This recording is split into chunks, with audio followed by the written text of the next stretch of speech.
جب یہ کہا کہ تمام ہوا، اس نے اس وعدے کو بھی پورا کر دیا کہ جو کوئی اس پر ایمان لائے ہلاک نہ بلکہ ہمیشہ کی زندگی پائے۔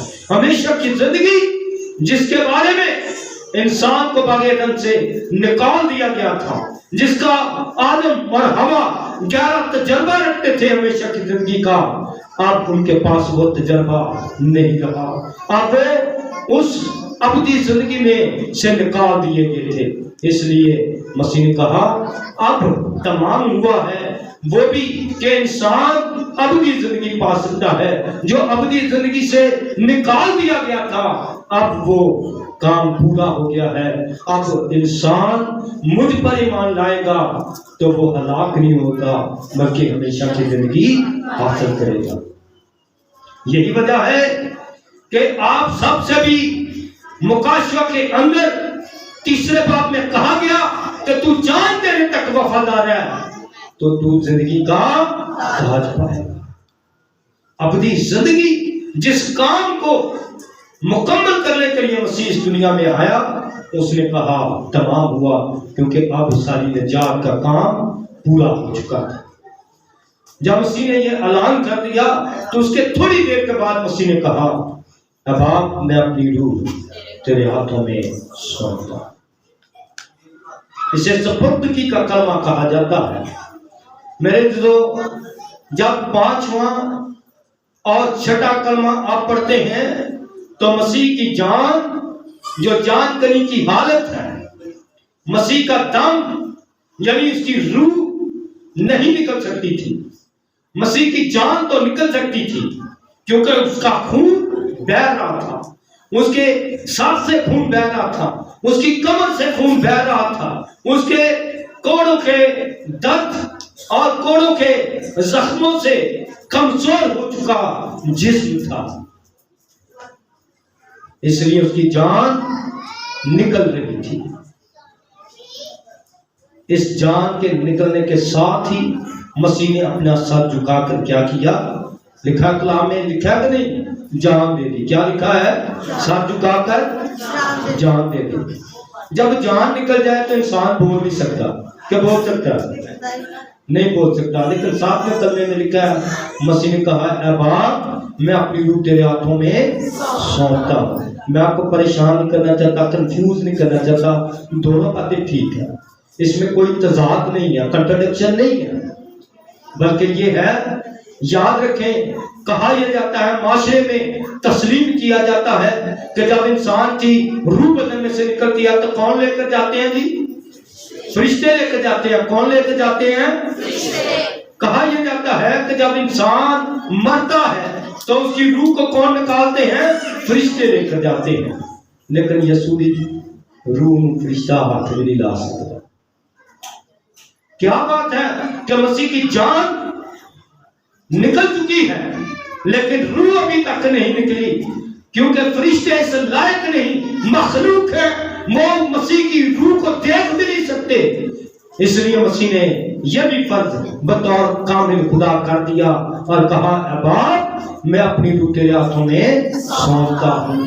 فرشتے مخلوق ہیں، وہ کسی کی روح کو لے کر نہیں جا سکتے، مسیح کی روح کو اپنے ساتھ لے کر نہیں جا سکتے تھے، اس لیے اس نے کہا اے باپ میں اپنی روح تیرے ہاتھوں میں سونپتا ہوں۔ اس بات کو سمجھنے کے لیے کہ کس طرح سے مسیح یسوع نے روح کو باپ کے سپرد کر دیا۔ میرے جو آپ کے گھر میں ہو سکتا ہے ایک مکان ہو، ایک کمرہ ہو سکتا ہے آپ کے گھر میں 2 کمرے ہوں۔ اگر 2 کمرے ہیں تو یوں ہی سمجھ لیجئے کہ ایک کمرے سے نکل کر دوسرے کمرے میں داخل ہونے کے لیے آپ کو سفر کرنا پڑتا ہے۔ مسیح نے بھی اس دنیا سے نکلنے کے لیے، آسمانی دنیا میں جانے کے لیے کہا اے باپ میں اپنی روح تیرے ہاتھوں میں سونپتا ہوں، یعنی مسیح ایک کمرے سے نکل کر دوسرے کمرے میں داخل ہو گئے اور پھر تیسرے دن مردوں میں سے جی اٹھے ہیں۔ میرے عزیزو، اگر ان دونوں کلمات کا احاطہ کریں، اپنی زندگی پر اپلائی کریں تو کیا ہم مسیح کے پیروکار ہوتے ہوئے، ہم مسیح کے لوگ کہلاتے ہوئے اس بات پر ایمان رکھتے ہیں کہ مسیح نے تو ہمارے لیے کام مکمل کر دیا، نجات کا کام مکمل ہو گیا، کیا ہم اس مکمل ہوئے تمام ہوئے کام کو اپنی زندگی میں لیتے ہیں؟ اس مکمل ہوئے کام سے فائدہ حاصل کر رہے ہیں؟ اگر نہیں کر رہے تو موقع وقت ہے کہ آج ہی توبہ کیجئے، خدا کو اپنے دل کی آواز سنائیے، اپنی سوچ سے خدا کو پکاریے، یقیناً آپ کو اپنی باہوں میں لے گا، اپنے ہاتھوں میں لے گا۔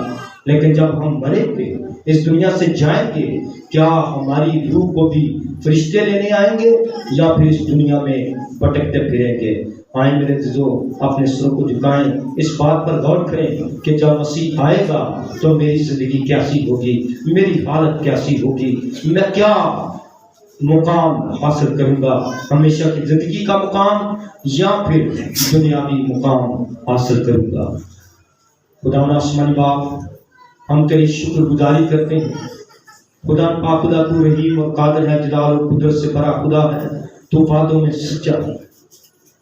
آسمان تیرا ہے، زمین تیری ہے، تمام مقررین کے لیے، سائمین کے لیے، اور خدا تیرے کلام میں سے اولادات پڑھنے والوں کے لیے تیری برکت چاہتا ہوں۔ جتنے ساتھ زندے ہیں، آئے خدا تیری حمد و ثنا کے لیے گیت گائے ہیں، نظمیں اور غزلیں پڑھی گئی ہیں، خدا پاک خدا سب کے لیے تیری برکت ہو۔ ہم سننے والوں کو ایمان لانے کی توفیق عطا فرما۔ تیرا کلام بیان کرتا ہے، جو کوئی اس کتاب میں سے سنے گا، پڑھے گا، عمل کرے گا، وہ مبارک ہوگا۔ آئے خدا تو اپنے پاک نام کے وسیلہ سے مبارک ٹھہرا۔ آئے خدا تیار کی گئی خوراک کے لیے بھی ہم تیری شکر گزاری کرتے ہیں، ان تمام زندگیوں گھرانوں کے لیے تیری شکر گزاری کرتے ہیں جنہوں نے اپنے ہدیے خدا اس خوراک کو تیار کرنے کے لیے دیے ہیں۔ خدا تو بڑی برکت دینا۔ آسمانی خدا میں تیری شکر گزاری کرتا ہوں کہ خدا پاک خدا آج ہم تیرے حضور آ سکے اور خدا ہم تیری برکت کو حاصل کر سکے ہیں۔ ہمیں سننے والے کان، سمجھنے والی روح تو نے بخشی، ہم تیری شکر گزاری کرتے ہیں۔ آئے خدا پاک خدا ہمیں عقل اور دنائی دے تاکہ آئے خدا پاک خدا تیرے بیٹے یسوع پر ایمان لے سکیں۔ آئے خدا پاک خدا ہم سن رائزنگ عبادت کے لیے دعا کرتے ہیں، خدا ہم سب کو اس میں شامل ہونے کی توفیق عطا